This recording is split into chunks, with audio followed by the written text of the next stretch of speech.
देख रहे हैं नेटवर्क 33 राजकुमार के साथ। दोस्तों, आज की कहानी में आगे बढ़ने से पहले अगर अभी तक आपने हमारा चैनल सब्सक्राइब नहीं किया है तो कर दें और साथ ही वीडियो को लाइक शेयर कमेंट ज़रूर कर दें। तो चलिए जानते हैं आज की एक और डरावनी भूतिया घटना के बारे में।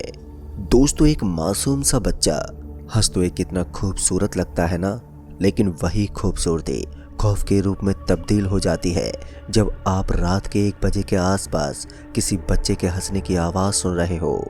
ऊपर से आप एक लंबे सफ़र में हो और अर्जेंट आपको ट्रेन पकड़नी हो। जी हाँ दोस्तों, मेरा नाम शकील है और मैं ट्रेन पकड़ने के लिए टैक्सी स्टैंड से रवाना हुआ था, क्योंकि एक टैक्सी ड्राइवर का मानना था कि मुझे टैक्सी की बजाय ट्रेन से निकलना है। ट्रेन मेरे लिए काफ़ी सेफ रहेगी और वो मुझे जल्दी से जल्दी अपने सफ़र तक छोड़ देगी। दोस्तों, ये सफ़र मेरे लिए काफ़ी लंबा बनता जा रहा था, खासकर रात के टाइम। मैंने आज से पहले कभी भी इतना बड़ा सफ़र तय नहीं किया था, तो ऐसे में मैं यही सोच रहा था कि कहीं मेरी मुलाकात यहाँ के जाने माने चोर डाकू से ना हो जाए। अक्सर मैंने इस रास्ते के बारे में कई बार सुना था कि यहाँ से कई लोगों का सामान चोरी हो जाता है, लोग लूटपाट मचाते हैं और काफ़ी बार तो किसी का मर्डर भी हो जाता है। अब ये सब चीज़ सुनकर ही मेरे अंदर डर बैठ गया था, लेकिन फिर मैंने तेज़ी से अपने कदम पटकने शुरू कर दिए। थोड़ी ही देर के बाद जब मैं अपने मोबाइल को चलाते हुए एक पुराने से मकान के पास गया तो अचानक से मुझे ऐसा लगा जैसे कि यहाँ पर कोई बच्चा हंस रहा है। ये बच्चे की खिलखिलाने की आवाज़ ठीक उसी मकान की तरफ से आ रही थी जिस मकान के बगल से मैं गुजर रहा था। जी हाँ दोस्तों, उस आवाज़ को सुनकर एक बार के लिए मैं इधर उधर देखना शुरू कर दिया, लेकिन हैरान की बात तो ये थी कि मुझे वहाँ पर दूर दूर तक कोई भी बच्चा नज़र नहीं आ रहा था। ऐसे में मैं थोड़ा कंफ्यूज हो गया। फिर मैंने सोचा कि यहाँ पर ध्यान देने से तो अच्छा है कि मैं यहाँ वापस अपने सफ़र को अंजाम दूँ, इसलिए मैंने इस चीज़ को नज़रअंदाज किया और वापस से वहाँ से निकल पड़ा। हालांकि एक चीज़ तो साफ़ हो गई थी कि या तो कोई मेरा सामान लूटने के लिए मुझे पागल बनाने वाला है या फिर मेरे साथ कोई भयानक घटना घटने वाली है। ऐसे में मैंने जितना जल्दी हो सके उतना जल्दी स्टेशन की तरफ कदम बढ़ाने शुरू कर दिए। मगर मुझे क्या मालूम था कि जिस स्टेशन की तरफ मैं निकल रहा हूँ वास्तव में वो स्टेशन एक स्टेशन है ही नहीं, वो एक उलझी हुई दास्तान है जहाँ तक पहुँचते पहुँचते मैं अपनी मौत से खेल लूँगा। मगर इस समय इस चीज़ से अनजान मैं किसी मुसाफिर की तरह स्टेशन को अपनी मंजिल मानकर भटकता जा रहा था। सच कहूँ तो मैंने आज से पहले इस तरह के डरावने रास्ते को नहीं देखा था। रास्ते के दोनों तरफ मुझे सिर्फ और सिर्फ अंधेरा ही पसरा हुआ नजर आ रहा था। आसपास में एक भी लाइट नहीं थी। ऐसे में एक बात और भी साफ हो रही थी कि यहाँ पर किसी भी चोर डाकू के लिए चोरी डकैती करना बहुत आसान काम है। ना तो यहाँ पर कोई लाइट की सुविधा थी और ना ही किसी ने सीसीटीवी कैमरे का इस्तेमाल किया हुआ था। ऐसे में यहाँ पर चोरी वगैरह होना तो एक आम बात थी। मैंने भी अपना सामान टाइट पकड़ा हुआ था कि कहीं कोई मेरे ऊपर अटैक करके सामान ना ले जाए। मैं बस भगवान से यही विनती कर रहा था कि मुझे भगवान डकैती से बचाए रखे। यूं ही भटकते भटकते मैं सड़क के एक ऐसे छोर पर पहुंच गया था जहां दोनों तरफ मुझे 2 पुरानी फैक्ट्रियां दिखाई पड़ रही थी। उन फैक्ट्री को देखकर ऐसा लग रहा था कि उन्हें बहुत ही नुकसान झेलना पड़ा है और वो कई साल पहले ही बंद हो चुकी है। उनके दरवाजे टूटे हुए थे, लेकिन उनके अंदर एक अजीब सा सन्नाटा था। एक अजीब सा एहसास करने के बाद मुझे ये महसूस हुआ कि सच में इस तरह की जगह मैंने पहली बार देखी है जहां मैं अपनी सांस लेने की आवाज़ तक सुन सकता हूँ। वहाँ की खामोशी ये बयां कर रही थी कि स्टेशन पहेलियों से उलझा पड़ा है। अब तक पैदल चलते चलते मेरे पैरों ने भी जवाब देना शुरू कर दिया था। ऐसे में मैं सड़क के बगल में पड़े हुए एक पत्थर पर जाकर बैठ गया और थोड़ी देर के लिए आराम करने लगा। मैं इधर उधर देख रहा था कि कहीं कोई साधन मिल जाए तो स्टेशन तक तो छोड़ ही सकता है, लेकिन मेरी तो किस्मत ही बेकार थी। ना तो मुझे अब तक कोई साधन मिला था और जब टैक्सी ड्राइवर से टैक्सी स्टैंड पर बात हुई तो उसने भी मुझे ये कहकर यहाँ भेज दिया था कि टैक्सी में सफ़र करना बहुत महंगा पड़ जाएगा। महंगाई का नाम सुनते ही वैसे भी मुझे चक्कर से आने लगते हैं। ऐसे में मैंने ट्रेन में जाना ही बेहतर समझा था। हालांकि जाते वक्त उसने मुझे ये भी कहा था कि आपको नए वाले स्टेशन पर जाना है और रास्ते के मुताबिक मैं एकदम सही चल रहा था। लेकिन इस जगह को देखकर तो ऐसा लग रहा था कि मैं नए स्टेशन के बजाय किसी बहुत ही पुराने स्टेशन पर आ गया हूँ। ये कोई ऐसा स्टेशन है जहाँ से ट्रेन पकड़ते पकड़ते मुझे तो पूरी रात बीत जाएगी। फिर अचानक ही मुझे सामने की तरफ एक बोर्ड दिखा और जैसे मैंने उस बोर्ड को देखा तो मैंने पाया कि वो स्टेशन का ही बोर्ड था। लेकिन अजीब बात तो ये थी कि बीच बीच में मुझे अचानक ही किसी बच्चे के हंसने की आवाज़ सुनाई देने लगती।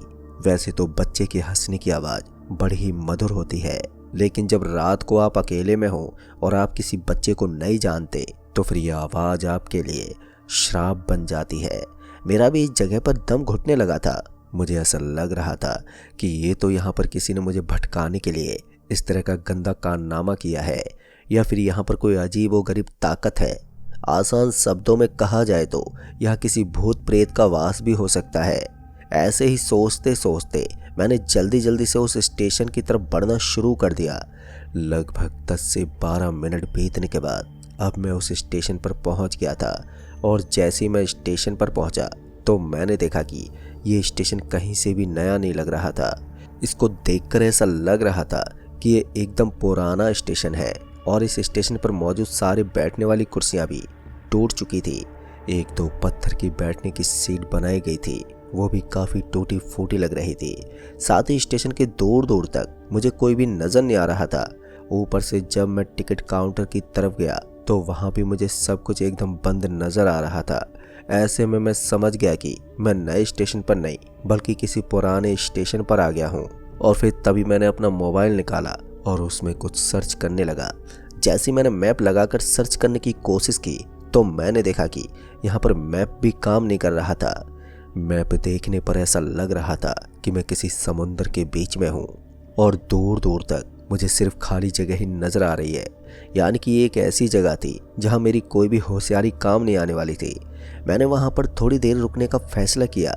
अक्सर ऐसा होता है कि जब हम किसी ट्रेन स्टेशन पर टिकट काउंटर वाले का इंतज़ार करते हैं तो वो वहाँ वापस लौट आता है। ऐसे में मुझे लगा कि अगर इस स्टेशन पर कोई आता भी है तो टिकट काउंटर पर बैठने वाला आदमी जल्दी ही मुझे वहाँ नज़र आ जाएगा। इसलिए मैं 5 मिनट के लिए वहीं पर बैठा रहा। फिर जब मैंने वापस से टिकट काउंटर की तरफ ध्यान दिया तो इस बार मैंने देखा कि टिकट काउंटर के ऊपर मुझे कोई नज़र आने लगा था। मेरे मन में नई उम्मीद उठ गई और मैं जल्दी से उठते हुए उस टिकट काउंटर पर पहुंच गया। और जैसे ही मैं टिकट काउंटर पर पहुंचा तो मैंने देखा कि वहां पर एक शख्स बैठा हुआ था जिसने लाल रंग के कपड़े पहने हुए थे। मैंने उस आदमी से बोला, अरे भाई साहब, मैं थोड़ी देर पहले तो यहाँ पर आया था लेकिन मुझे कोई दिखाई नहीं दिया। इस पर उस टिकट काउंटर वाले आदमी ने बोला, वो क्या है कि मैं थोड़ा फ्रेश होने के लिए बाहर गया था और इतनी रात को स्टेशन पर कोई आता भी नहीं है, इसलिए मैंने टिकट काउंटर को ही बंद कर दिया था। लेकिन अब ट्रेन का वक्त हो गया है तो मैं यहाँ पर वापस आकर बैठ गया हूँ। अक्सर कभी कभी ऐसा होता है कि कोई मुसाफिर बहुत लेट होने के कारण इतनी रात को भी यहाँ पर आ जाता है, इसलिए उसकी भी टिकट काटनी पड़ती है। इस पर मुझे थोड़ी राहत की सांस मिली। मुझे लगा था कि ये स्टेशन पुराना स्टेशन है, लेकिन अब मैं थोड़ा हल्का महसूस कर रहा था। फिर मैंने उस आदमी को बोला, भाई साहब जल्दी से मेरी टिकट काट दीजिए। दोस्तों, इससे पहले कि वो आदमी मेरी इस बात पर कोई रिस्पॉन्स देता कि अचानक ही मुझे एहसास हुआ कि मेरे जस्ट पीछे की तरफ कोई बच्चा हंस रहा है। ये हंसने की आवाज़ इतनी ज़ोर की थी कि मेरे कान में सनसनी मच गई। और जैसे मैंने पीछे पलट कर देखा तो मैंने पाया कि एक महिला अपने बच्चे को गोद में उठाकर स्टेशन के पत्थर वाली सीट के पास खड़ी थी। एक बार के लिए मैं उस महिला की तरफ ही देखता रह गया, क्योंकि जिस तरह से वो खड़ी थी उस हिसाब से तो ऐसा लग रहा था कि वो कोई बहुत ही बड़ी मुसीबत में है। हालांकि मैं उससे पूछना तो चाहता था, लेकिन मेरी हिम्मत नहीं हो रही थी कि इतनी देर से जिस बच्चे की हंसने की आवाज़ ने मुझे इतना परेशान किया, मैं उससे जाकर पूछ सकूं कि तुम्हें क्या दिक्कत है। इन सबको नज़रअंदाज करके जब मैं वापस से काउंटर की तरफ मुड़ा तो उसके बाद का दृश्य देखकर मेरा पूरा बदन ही ठंडा पड़ गया और मैं पूरी तरह से इस चीज़ पर विश्वास करने लगा कि ये स्टेशन वास्तव में कोई स्टेशन है ही नहीं। दरअसल मैंने देखा कि काउंटर तो एकदम बंद पड़ा था और अभी अभी जो आदमी मुझे दिखा था उसका तो वहाँ पर नामो निशान तक नहीं था। जी हाँ दोस्तों, अब ये सब देखकर तो मेरे हाथ पैरों में कंपन होने लगा। मैं अब वहाँ पर एक पल के लिए भी रुकना नहीं चाहता था। दूसरी बार जब मैं पीछे मुड़ा तो अब मुझे वो महिला और बच्चा भी कहीं नजर नहीं आ रहे थे। मैंने तुरंत ही अपना बैग उठाया और वहाँ से भागने लगा।